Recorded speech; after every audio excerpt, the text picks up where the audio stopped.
Hello friends, यह 67वीं BPSC की प्रारंभिक परीक्षा के लिए आज हमारा 59वां टेस्ट सीरीज है 59 नंबर का। इसमें आज मात्र संविधान से 10 प्रश्न लिए गए हैं और विज्ञान से 15 प्रश्न हैं। सबसे विशेष बात यह है इसमें कि इसमें आज के जितने भी प्रश्न हैं ये सभी प्रश्न हर एक एग्ज़ाम में 2 से 3 बार ज़रूर आए हैं। कोई भी प्रश्न ऐसा नहीं है जो ना आया हो अभी तक, और सभी प्रश्न रिपीटेड हुए हैं, इसलिए इनकी आने की संभावना हमेशा बनी रहती है। आप लोग इसको पूरा 2500 क्वेश्चन देखिए, ज़रूर इसमें से प्रश्न आएंगे। तो हम लोग शुरू करते हैं आज का 59वां टेस्ट सीरीज। संविधान में मौलिक कर्तव्य को कब सम्मिलित किया गया है?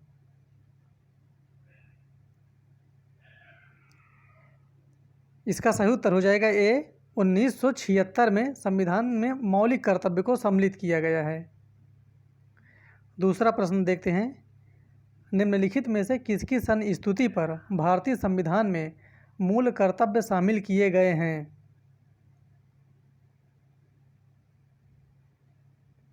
इसका सही उत्तर हो जाएगा सी, स्वर्ण सिंह समिति की रिपोर्ट पर भारतीय संविधान में मूल कर्तव्य को शामिल किया गया है। निम्नलिखित में से कौन सा मूल अधिकार विदेशी नागरिकों को प्राप्त नहीं है? जो विदेशी नागरिक होते हैं उनको ये अधिकार नहीं दिया गया है, वो कौन सा अधिकार है?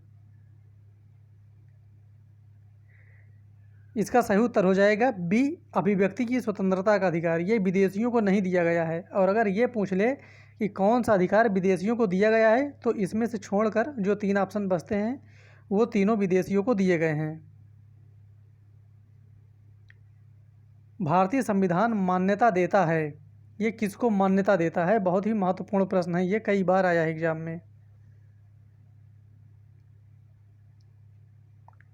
इसका सही उत्तर हो जाएगा सी, ये चीज़ ध्यान देना है हमेशा, धार्मिक और भाषाई अल्पसंख्यकों को ही मान्यता देता है। ये जो ऑप्शन डी दिया गया है ये गलत है, ऑप्शन सी इसका सही माना जाएगा।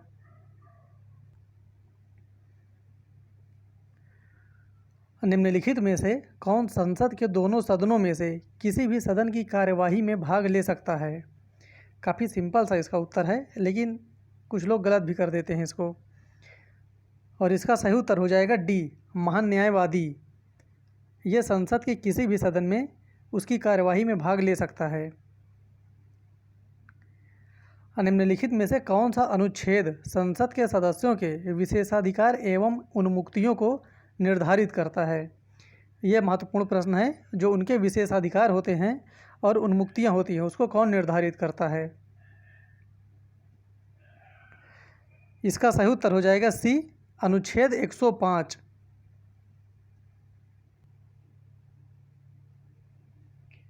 व्यय का अनुमान किस रूप में भारतीय संसद के समक्ष रखा जाता है? जो व्यय का अनुमान होता है बजट में, उसको किस रूप में रखा जाता है?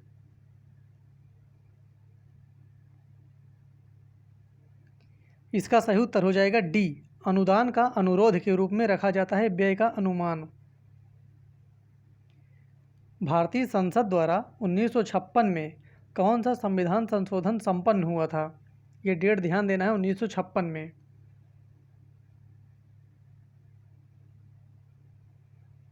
इसका सही उत्तर हो जाएगा ए, 7वां संविधान संशोधन। निम्न में से किसको भंग नहीं किया जा सकता परंतु समाप्त किया जा सकता है?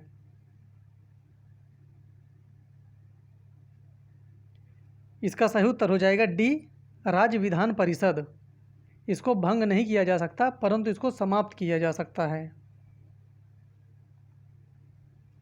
राज्यों में विभिन्न परिषद के सृजन हेतु, विधान परिषद के सृजन हेतु संविधान के किस अनुच्छेद में वर्णित प्रक्रिया को अपनाया जाता है? जो राज्य में विधान परिषद होता है उसको किस अनुच्छेद के तहत सृजित किया जाता है?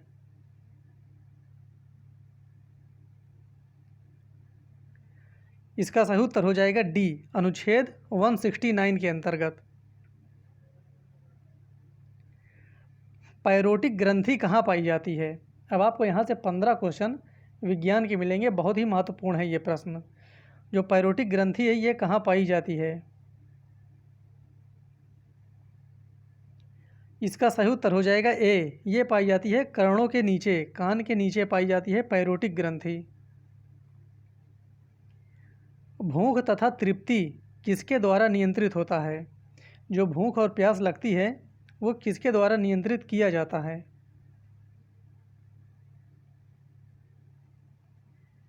इसका सही उत्तर हो जाएगा बी, हाइपोथैलेमस के द्वारा। विटामिन ए तथा विटामिन डी कहाँ संचित होता है? देखिए क्वेश्चन दोनों अलग अलग भी आए थे। एक बार आया था विटामिन ए के लिए सिर्फ, और एक बार आया था क्वेश्चन विटामिन डी के लिए। यहाँ पर दोनों को कलेक्ट कर दिया गया है जिससे क्लियर हो जाए एक बार में। ये दोनों कहाँ संचित होते हैं? इसका सही उत्तर हो जाएगा बी, ये स्थित रहता है यकृत पर। यकृत में संचित रहते हैं विटामिन ए और विटामिन डी। पित्त में कौन सा एंजाइम पाया जाता है? इसका सही उत्तर हो जाएगा ई, पित्त में कोई भी एंजाइम नहीं पाया जाता, इसलिए इसका सही उत्तर हो जाएगा उपर्युक्त में से कोई नहीं। वसा का पाचन कहाँ से प्रारंभ होता है? बहुत ही महत्वपूर्ण प्रश्न है ये, पिछली बार यूपीपीसीएस में आया था। वसा का पाचन कहाँ से प्रारंभ होता है?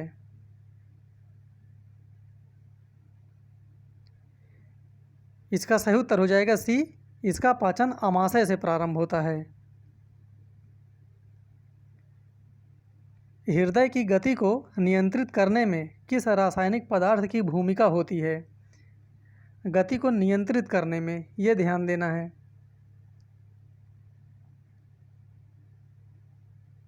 इसका सही उत्तर हो जाएगा बी, कार्बन डाइऑक्साइड CO2 का। मनुष्य का परिसंचरण तंत्र कैसा होता है? खुला एवं एकहरा, बंद एवं एकहरा, बंद एवं दोहरा, खुला एवं बंद। उपर्युक्त में से कोई नहीं, उपर्युक्त में से एक से अधिक। इसका सही उत्तर हो जाएगा सी, बंद एवं दोहरा होता है मनुष्य का परिसंचरण तंत्र। पटेला क्या है?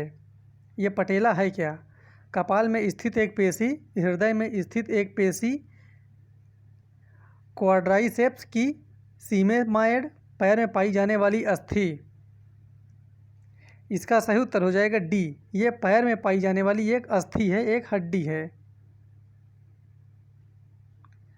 मनुष्य की खोपड़ी में कितनी अस्थियां पाई जाती हैं?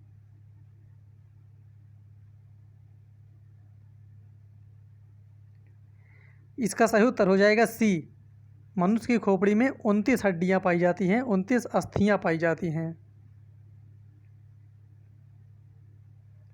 मानव शरीर की सबसे मजबूत पेशियां कौन सी होती हैं? ये सबसे मजबूत होती हैं पूरे शरीर में, वह कौन सी पेशी है? इसका सही उत्तर हो जाएगा ए, ये है जबड़ों की पेशी, जो मुंह में पाई जाती है। मानव शरीर की सबसे लंबी अस्थि कौन सी है? ये सबसे लंबी अस्थि होती है पूरे शरीर में।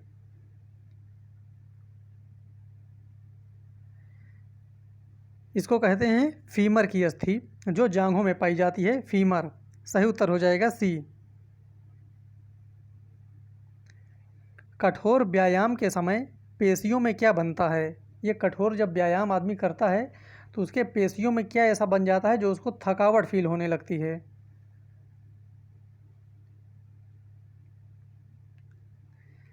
इसका सही उत्तर हो जाएगा डी, पाइरुविक अम्ल से लैक्टिक अम्ल, ये एकत्रित होने लगता है जिससे थकावट महसूस होने लगता है। आयोडीन की कमी सामान्यतः किस क्षेत्र विशेष में पाई जाती है? यहाँ पर क्षेत्र विशेष के बारे में पूछ रहा है, ये कहाँ पाई जाती है सामान्य रूप से?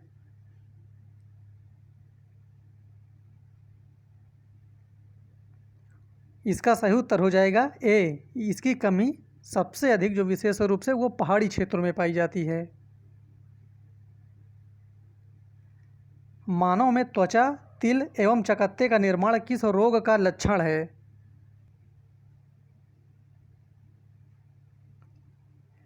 इसका सही उत्तर हो जाएगा ए, इसका लक्षण है एडिसन रोग।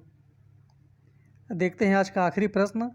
अंग जिसमें वृद्धि हार्मोन्स बनता है, जो मनुष्य के शरीर में वृद्धि हार्मोन्स है वो किस अंग में बनता है? बहुत ही महत्वपूर्ण प्रश्न है ये, और इसका सही उत्तर हो जाएगा ए, पीयूष काय में बनता है। इसका सही उत्तर है ए। ये जितने भी प्रश्न दिए गए हैं ये सभी किसी न किसी एग्ज़ाम में पूछे गए हैं और ये हमेशा रिपीट होते हैं। तो फिर मिलते हैं हम लोग अगले वीडियो में। तब तक के लिए धन्यवाद। और किसी को कोई भी डाउट हो किसी प्रश्न के लिए तो कमेंट बॉक्स में कमेंट कर सकता है। धन्यवाद।